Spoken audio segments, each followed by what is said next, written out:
Got me on.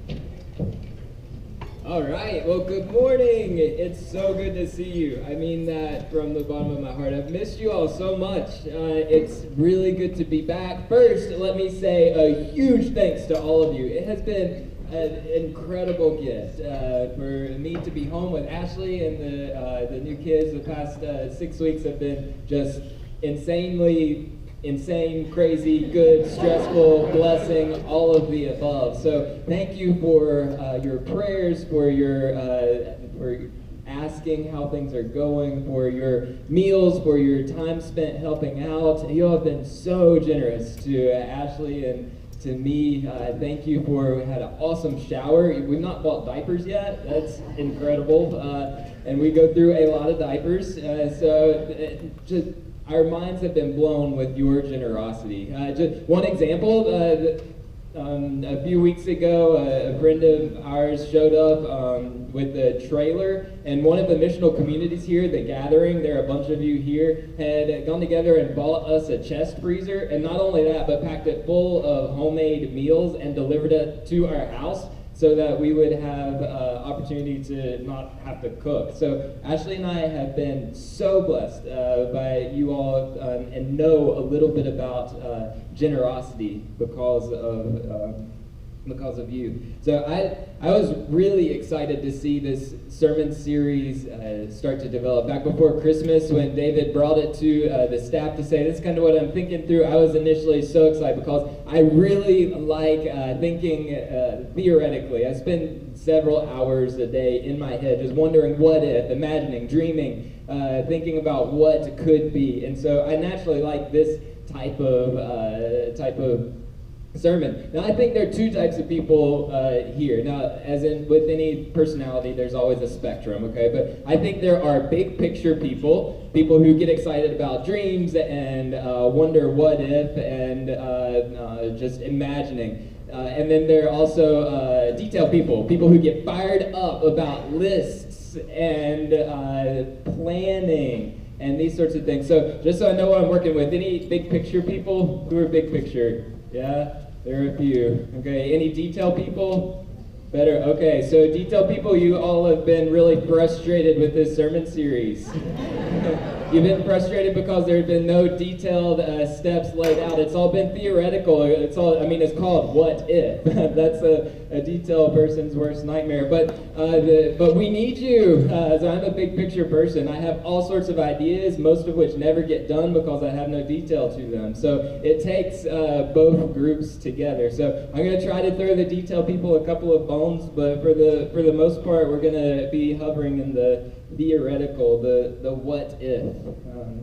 And so today, wrapping up our What If series, we're going to look at what our community would look like if we lived as radically generous people. What if we lived as radically generous people? If you look through the whole Gospels, all of the Gospels, all four of them, starting at the beginning, looking and following kind of Jesus' trajectory through the stories, we find that generosity is a crucial concept of Jesus' teaching. I mean, we find stories everywhere. We've got the widow's coin. Remember, the widow puts in her last coin. We've got Zacchaeus, who stole from a bunch of people, then turned around after he met Jesus and gave everybody back their money plus some. We've got the woman who came and washed Jesus' feet with very expensive oil. We have the Good Samaritan story. There seems to be something critically important tied between gospel and generosity. Generosity, you see, it's so much more than money, though. It's investing time and energy and emotion and attention and skills and all of your resources. So I personally am a fairly conservative person in terms of money and my resources. I always have been. From a very little age, I was able to conserve my candy so that on Halloween, it lasted until Christmas, and then Christmas lasted until Valentine's, and Valentine's to Easter, and then after Easter we hit a dry spell until grandparents came over the summer, and then it was jackpot. And so I had candy while my brother just ate it all right away. I'm very good at conserving resources, and so what some would call brilliantly frugal, I wonder if may cross the line into sometimes greed. If I'm honest with myself, I find that I fiercely protect my time, my energy, my emotion, my attention, my money, my resources. It's a commodity that I have to hold on to.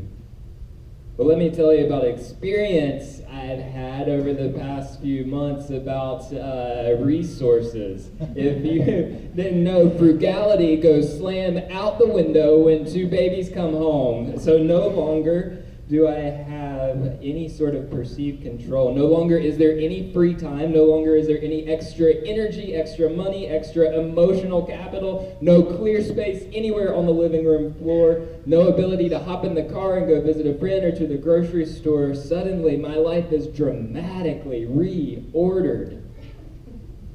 And as I write this out on paper, it would make logical sense that I'm filled with resentment and frustration and maybe even a little anger with this loss of control, with this loss of freedom. But instead, I find not frustration, but in fact, joy and love. I feel pleasure. I'm happy to give up these things, my resources, all for love of another. No longer do I dream as much about fast cars, fancy motorcycles, big boats, big houses. No longer does that matter quite as much as these people in my life. A total reorganization of the way I view life. What if our connection with God becomes a little like my newfound relationship with Lily and Liam? What if we had a change of heart so that rather than having a calculated mental spreadsheet of money, time, energy, love, emotion as a commodity to be fiercely protected and guarded, and rather became radically generous with these resources? What if generosity is joy? What if we had such an authentic interaction that we, like the disciples from the first text we read, the transfiguration, what if we were so radically changed by an interaction with Jesus that our life was never the same again? I'm not talking just about money.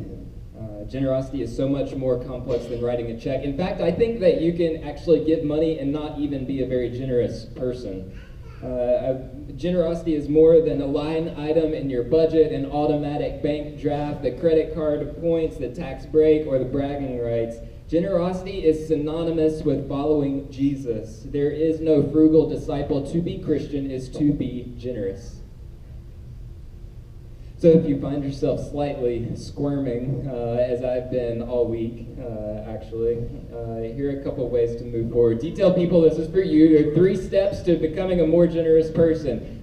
Big picture people, write this down. These 3 are important. Small picture, detail, you're already going to write it down, so go for it. It's fine. 1, these are all 3 very simple. You know them, but I'm going to reimagine them just quickly. 1, pray that you would become a more generous person. Pray. It says throughout all of Scripture. I actually didn't realize how often it said this until I've been studying it the past 10 days or so. Throughout all of Scripture, it says something like this: if you ask God for good and holy things, God will respond. It says it in 1 John and Job, Proverbs, all 4 Gospels, Psalms, Philippians, here in Corinthians, Colossians, really through the whole story of Scripture. If you ask God for good and holy things, God will respond. Not always what you want, but God will respond. In prayer, we show ourselves as vulnerable, as dependent upon a generous God. And so, what if you prayed that you would become a more generous person? Number 2, find a generous mentor. I think there's little more powerful than finding somebody in your life to study, to learn from, to spend time with. And whether you explicitly go up to that person and say, I have noticed that you're so generous, I'm struggling a little bit with it. Why are you generous? What makes you tick? How do you do it? I'd like to learn from you. Whether you do that, or whether you just kind of quietly watch from afar and study, that's okay too. To learn from a mentor is so important because it's in being with other people that we learn. If nobody comes to mind, I'm glad to connect you with some people. There are like 25 all sitting in here this morning that I'd love to connect you with, incredibly generous people. So what if you found a generous mentor? And third, This is dangerous. This is a dangerous one, a little risky. Diversify your life. Our own comfort is often one of the biggest hurdles to generosity. We hit a dangerous situation when everybody around us starts to resemble our own reflection in the mirror. When we live in a bubble, an echo chamber, where everybody we interact with sounds like, looks like, thinks like, believes like I do, we inherently demean the other. And so in the echo chamber, we slip easily into the blindness of need, and we lose a need for a sense of generosity to our own self-preservation. So spend time with people that are different. And I'll give you a tip. This doesn't happen naturally most of the time. It has to be intentional. So what would it look like if you planned out your week to, at one point, go eat lunch on the other side of town? Maybe with some free time, go hang out at the Secu house with the guy smoking cigarettes under the counter. What would it look like if you rode the bus instead of driving the car? If you went to dig in the dirt at Anatoth instead of watching TV? What would it look like if you invested some time in different people? What would it look like if you refriended those people that you defriended during the election because of their Republican or Democrat stance? What would it look like if you diversified your life? Yeah, because it's very hard to meet people and not think about them as you fall asleep at night. What would it look like for your heart to break for somebody else? So Paul's words to the church at Corinth here are in many ways the words to we, the church, today. And Paul wrote to the emerging church in Corinth something like this. You get what you put into the operation. Paul says, you get what you put into this operation. And I believe we as a congregation here at Orange have been just incredibly generous. When I go to conferences or when I hang out with people or have an opportunity to talk about this congregation, these are the things that I talk about that make me so proud to serve Orange. And I just want to mention a couple. Do you know that I work with IFC, which is we go downtown and serve a meal to anybody who's hungry. We serve about 100 people per month doing that. Did you know that over the past 9 months or so, 9 or 10 months, we have served bags of groceries, plural, to 1,200 people who have come in the church who are hungry, who need a little help with food. Did you know that in our pancake dinner on Tuesday night, Helen may have mentioned this, I don't know, I came in late, one, all of the meats have been donated by Niece's company, and two, we are going to have a policy that anybody who comes and is hungry and can't pay can eat. So Helen has organized meal tickets for 29 women at the women's shelter and 18 kids to come and eat with us, totally free, our guests. So that makes me so proud to be a part of this church, and I hope it does you too. Our prison ministry is off the charts awesome. We have a group of people who go out once a month to the Hillsborough Correctional Facility on Friday night to spend some time with dads to help learn together how to become a better parent. So that's an awesome ministry. There's so many. Our missional communities are just blowing up. They are awesome. We've got 4 of them that are going really strong. Just yesterday, the Gathering Missional Community gathered to build a ramp for a guy over in northern Orange County who did not have a way to get in his house. There's a group of people living on mission built a ramp. Another missional community is because of them we've been able to quadruple the number of backpacks we've sent out to Backpack Buddies. Now 31 kids every weekend are getting meals or food through the weekend because of this missional community. Another missional community wrote Valentines, just a simple thing, and delivered them to a retirement center close by to kind of homemade Valentines to say we love you, we're thinking about you. The other missional community, I can talk about missional community all day. The fourth one, this is really exciting, is organizing and planning our food truck rodeo, which will have 10 food trucks out here, a big block party. We've got kids stuff. We're going to have, hoping for 3,000 people come through this campus and spend money to go benefit Table Ministries. That is generosity.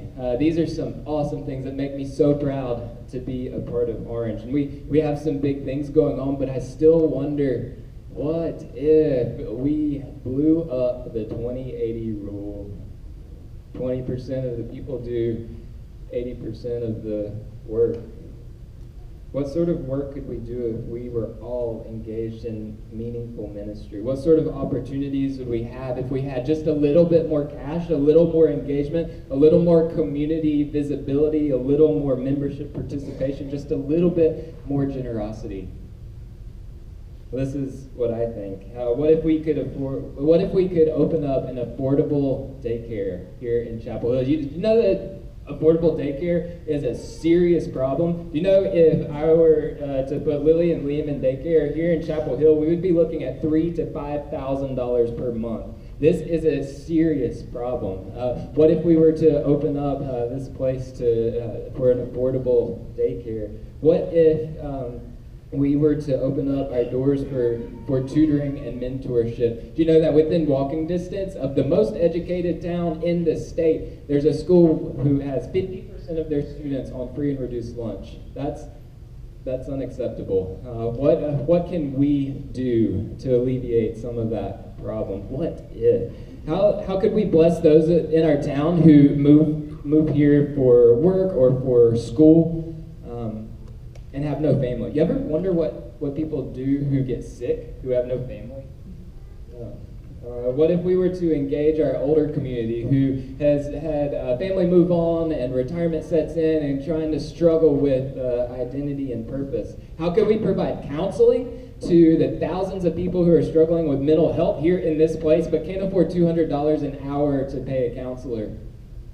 How could we support those people who work here in town but can't afford to live in town because it's seen as an elitist society? So instead they come here to serve us and then live elsewhere so that we are able to live in affluence. I wonder how generosity might give lost people a spiritual home, people who need meaningful worship, study, hope, purpose.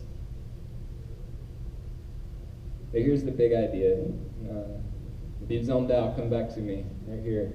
Here's the big idea. We are generous because people matter. We are generous because people matter. People matter to God, and so they matter to us. Your generosity